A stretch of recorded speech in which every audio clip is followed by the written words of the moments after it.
they're going after 340.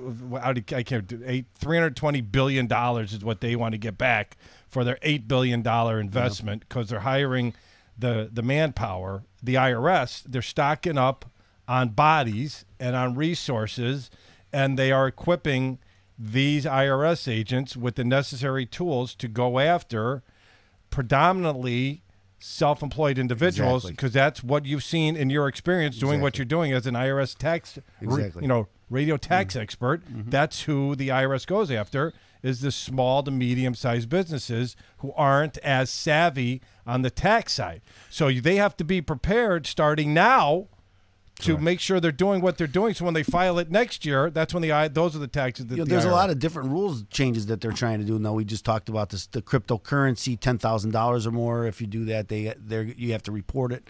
But the big one, in this what we were talking about on the way here, is about they want all financial institutions to report all income, all deposits in your bank account to the IRS. And that's new. They haven't done that yet, but that's what they're looking for, and that's what they want. Why do they want to do that? Now, some years ago, there was a rule that they had to send a 1099. All businesses should send a 1099 to anybody they did more than $600 worth of business with, right? Because what they're trying to do is track the money, right? If you're in business for yourself, you're not paying on a W-2.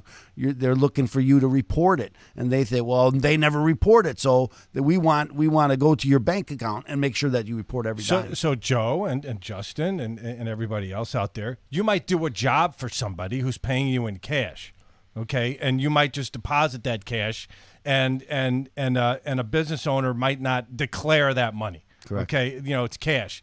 Now they want, and not that anybody on the show is doing that. I'm just saying there's been cases where self-employed individuals that are listening to this show will do a job for a discounted rate for cash, and it just blends in everywhere. Now, if you take that cash, and typically the business owners take the cash, deposit in the bank, now they want to see records of bank statements. Is that true? Is that what they're going after? That's what they're going after. Are they going after that from the business owner, or are they going that from the bank? They're going to the bank. They're going to the bank. The bank has to report it. Here, but Steve, that existed. When you talk about cash, anything over 10 grand, that's always been. Yes, that's always been there, not always, but because they're going after the drug dealers, right? That's what the whole thing was about. You're exactly right. So in other words, if you get a customer that insists on paying you $40,000 in cash, which is insane to begin with.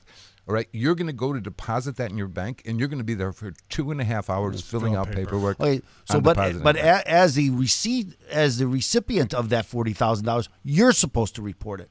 Okay, personally, you're not the bank. You have to file a form.